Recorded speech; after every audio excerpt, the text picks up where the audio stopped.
오늘은 서울 노원구 아파트에서 발생한 세모녀 살해 사건에 대해 알아보겠습니다. 2021년 3월 23일 발생한 사건으로 피의자 김태현이 저지른 다소 엽기적이며 잔혹한 범행으로 알려졌습니다. 엄마 큰딸 작은딸 세모녀가 무참히 살해당한 충격적인 일이 일어났습니다. 큰딸과 온라인 게임에서 알게 된 김태현은 오프라인 모임에서도 큰딸을 만나게 되었고 이때부터 피해자 큰딸에게 관심이 있었던 것으로 보입니다.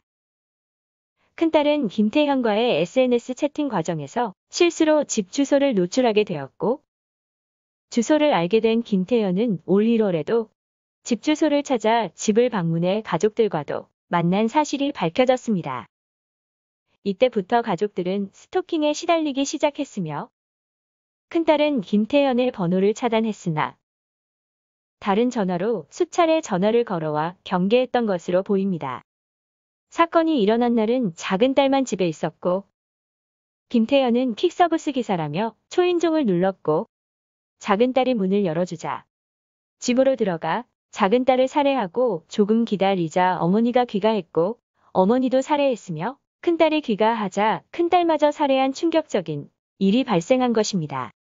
큰딸의 지인들이 큰딸과 연락을 취했으나 연락이 되질 않아서 경찰에 신고를 했고 출동한 경찰이 집에 갔을 때는 이미 세모녀는 숨진 뒤였으며 피의자 김태현은 자해를 해 신음하고 있었다고 합니다. 경찰은 CCTV를 확인한 결과 김태현은 사건일 3월 23일부터 3일 동안 피해자 집에서 한 번도 밖으로 나오질 않았다고 밝혔습니다. 경찰이 방안을 확인한 결과 집안에서 밥도 먹었으며 냉장고에서 맥주도 꺼내 마신 것으로 확인했다고 밝혔습니다. 또한 김태현은 큰딸의 핸드폰을 지문인식으로 푼 뒤 자신과 큰딸의 대화 내용과 큰딸과의 관계를 알만한 사람들의 대화 내용까지 지우는 치밀함도 보였다고 밝혔습니다. 다소 엽기적이며 충격적이라 할 수 있겠습니다. 경찰은 정신감정을 의뢰할 계획이라고 밝혔습니다. 김태현의 신상을 공개하라는 국민청원에는 25만 명 이상이 참여했고 4월 5일 경찰청은 신상공개위원회를 열어 신상을 공개하기로 결정했습니다.